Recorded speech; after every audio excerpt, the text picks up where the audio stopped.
Mi experiencia es que la mayor parte de nuestros sistemas educativos están desfasados, son anacrónicos.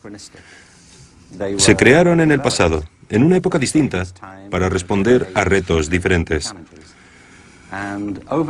Con el tiempo, se han vuelto cada vez más limitados. En todas partes del mundo hay intentos de reformar la educación, y uno de los grandes mantras es que hay que elevar los estándares.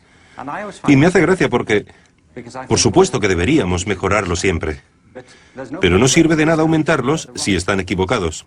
Por ejemplo, en la mayoría de sistemas, se insiste mucho en elevar los estándares de matemáticas y de lengua, que por supuesto son muy importantes, pero no son lo único que cuenta en la educación.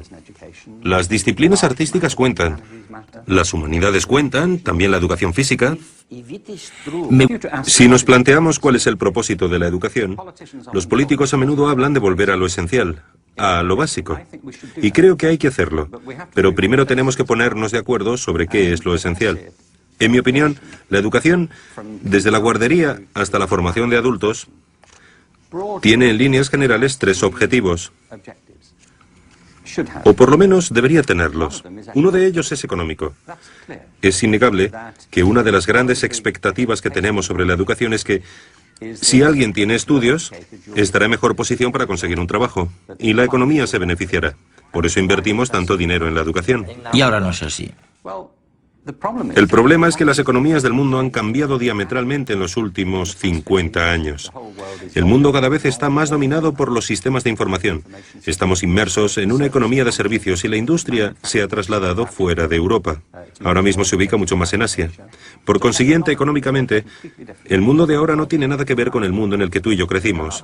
La revolución industrial forjó nuestro mundo, pero también fraguó nuestros sistemas educativos. Tenemos un sistema de educación industrial. Es un modelo de la educación basado en la producción. El segundo gran reto educativo es de índole cultural. Una de las cosas que esperamos de la educación es que ayude a las personas a comprender el mundo que les rodea y a desarrollar un sentimiento de identidad cultural, una idea sobre su lugar en el mundo. Sí. Pensemos de nuevo en la educación. La mayoría de países no instauraron un sistema de educación pública obligatoria hasta mediados del siglo XIX. Se trata de ideas bastante nuevas. 2 factores influyeron mucho en la educación.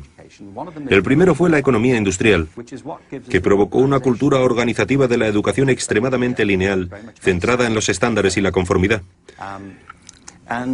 Y el otro gran factor de influencia, en mi opinión, fue la cultura intelectual de la Ilustración, que desencadenó en la cultura académica de la educación.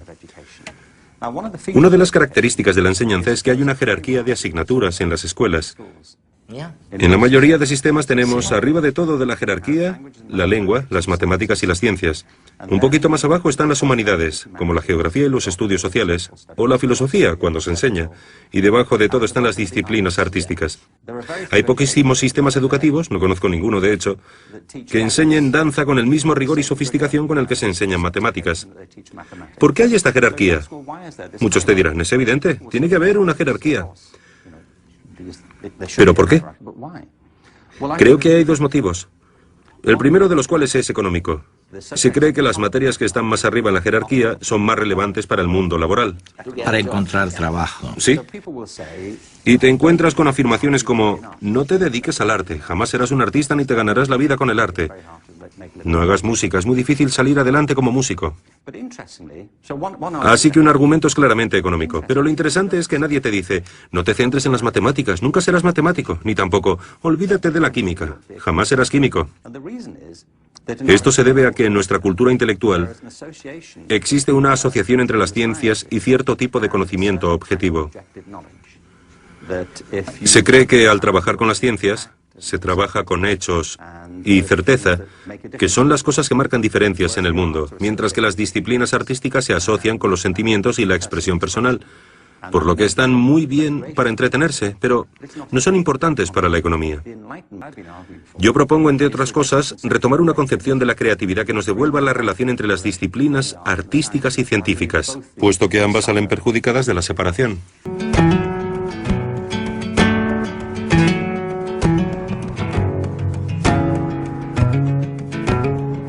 Si no estás dispuesto a equivocarte, nunca llegarás a nada original. Ken Robinson.